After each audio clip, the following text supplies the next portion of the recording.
Light wave system. The light wave systems represent a natural extension of microwave communication system. Okay. The major difference from a conceptual standpoint is that whereas the carrier frequency is typically 1 gigahertz for microwave systems, it increases by 5 orders of magnitude and is typically 100 terahertz in the case of light wave system. And then a frequency change and system frequency change and change and microwave system. Now, terrestrial light wave systems often employ an optical fibers for information transmission, while application for space involves free space. Appo space le anana nammal idu ee method use cheyyunnadengil namukku oru mediathinte avashyamilla, it just involves a free space. But here on the earth, terrestrial nu vecha here on the earthil nammal endha cheyunne, we use an optical fiber. Adana ipo itra neram paranjathu, optical fiber nammal use cheyum.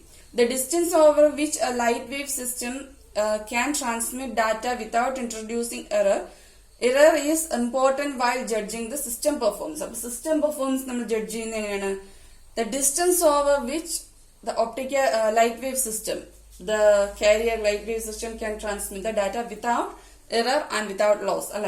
അതാണ് നമ്മൾ ആ സിസ്റ്റത്തിന്റെ performance പറയുന്നത്. So എങ്ങനെയൊക്കെ നമ്മൾ optical fibre cable loss ഉണ്ടാക്കുന്നില്ല എന്ന് പറഞ്ഞാൽ എന്തുണ്ടാവും, there will be some losses. അപ്പോ അതിന്റെ ഓവർ ഡിസ്റ്റൻസ് ആകുമ്പോഴത്തേക്ക് എന്ത് ചെയ്യും, അതിന്റെ സിഗ്നലിന്റെ സ്ട്രെങ്ത് കുറയും. So we are using something called repeaters. Repeaters എന്ന് വെച്ചാൽ എന്താണ്, ഈ വരുന്ന സിഗ്നൽ ഹൈ പവറിലുള്ള സിഗ്നൽ വന്ന് കുറഞ്ഞു വന്നു. So we have to boost them to the original amount, എന്താ പറയാ, ഒറിജിനൽ പവറിലേക്ക് നമുക്ക് ബൂസ്റ്റ് ചെയ്യണം. So repeaters are use to upgrade the signals during transmission. Okay, signal degrade ആയതുകൊണ്ട് അതിനെ അപ്ഗ്രേഡ് ചെയ്യാൻ വേണ്ടി യൂസ് ചെയ്യുന്ന ആ ബ്ലോക്കിനെയാണ് നമ്മൾ എന്ത് പറയുന്നത്, റിപ്പീറ്റേഴ്സ് എന്ന് പറയുന്നത്. Now, light wave system can be of two broad categories depending on the nature of communication channel. Use ചെയ്യുന്ന കമ്മ്യൂണിക്കേഷൻ ചാനൽ അനുസരിച്ച് എന്താകും, two types ആണ്. ഒന്ന്, the optical signal propagates unguided in air or vacuum for some application. എയറിൽ അല്ലെങ്കിൽ vacuum free സ്പേസിൽ അങ്ങനെയാണെങ്കിൽ എന്ത് ചെയ്യും, it can be, light wave system can be transmitted unguided without any guidance. The other one is guided. Guided നമ്മൾ use ചെയ്യുന്നത് എങ്ങനെയാണ്, the optical beam emitted by the transmitter remains spatially confined inside an optical fiber. ഒരു optical ഫൈബറിനകത്ത് നമ്മൾ confine ചെയ്ത് guide ചെയ്ത് transmit ചെയ്യുന്നത്, അതിനെയാണ് നമ്മൾ എന്ത് പറയുന്നത്, ഗൈഡഡ് എന്ന് പറയുന്നത്. സോ നമ്മൾ പഠിക്കാൻ പോകുന്ന എങ്ങനെയാണ് ഗൈഡഡ്, അതായത് ഒപ്റ്റിക്കൽ ഫൈബറിൽ കൺഫൈൻ ചെയ്ത് ട്രാൻസ്മിറ്റ് ചെയ്യുന്നത്, അതാണ് ഗൈഡഡ് എന്ന് പറയുന്നത്. അപ്പൊ നമ്മളുടെ ഫോക്കസ് ചെയ്യുന്നത് OFC എന്ന് പറഞ്ഞാൽ എന്താണ്, ഗൈഡഡ് ആയിട്ടുള്ള ലൈറ്റ് വേവ് സിസ്റ്റം ആണ് യൂസ് ചെയ്യുന്നത്. അപ്പോൾ ഇന്നത്തെ ക്ലാസ് ലൈറ്റ് വേവ് സിസ്റ്റം ഇൻട്രൊഡക്ഷനും അതിന്റെ ക്വാളിറ്റി എന്താ അഡ്വാൻറ്റേജസ് ഒക്കെയാന്ന് പറഞ്ഞു, OFCയുടെ അഡ്വാൻറ്റേജസ് ഒക്കെയാന്ന് പറഞ്ഞത്.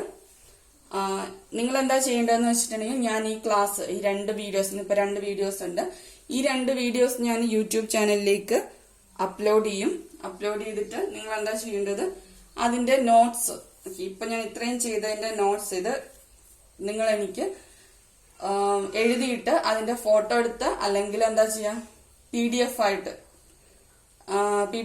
മതി, PDF ആയിട്ട് എനിക്ക് അയച്ചു തരണം. അയച്ചു തരുന്നത് ഗ്രൂപ്പിൽ അയച്ചു തന്നാൽ മതി, നമ്മുടെ ആ ഗ്രൂപ്പിൽ അയച്ചു തന്നാൽ മതി. ഗ്രൂപ്പിൽ അയച്ചു തന്ന് കഴിയുമ്പോൾ അങ്ങനെയുണ്ടെങ്കിൽ മാത്രമേ ഞാൻ അറ്റൻഡൻസ് നേടുള്ളൂ. ഇതിപ്പോ ഞാൻ രാവിലെ വീഡിയോ ഇടും, ബൈ ഈവനിങ് 5 ഒക്കെ ആകുമ്പോഴത്തേന് എനിക്ക് കിട്ടിയിട്ടുണ്ടാവണം. മാക്സിമം ടൈം 4 ആകുമ്പോഴത്തേന് എനിക്ക് കിട്ടിയിട്ടുണ്ടാവണം. മാക്സിമം ടൈം ഞാൻ തരുന്ന 5 ആണ്. സോ അന്നേരത്തേക്ക് എനിക്ക് കിട്ടിയിട്ടുണ്ടെങ്കിൽ മാത്രമേ ഇന്ന് രാവിലത്തെ 8:30 to 9:30 ക്ലാസിന്റെ അറ്റൻഡൻസ് 4 പേർക്കും കിട്ടത്തുള്ളൂ. ഓക്കെ.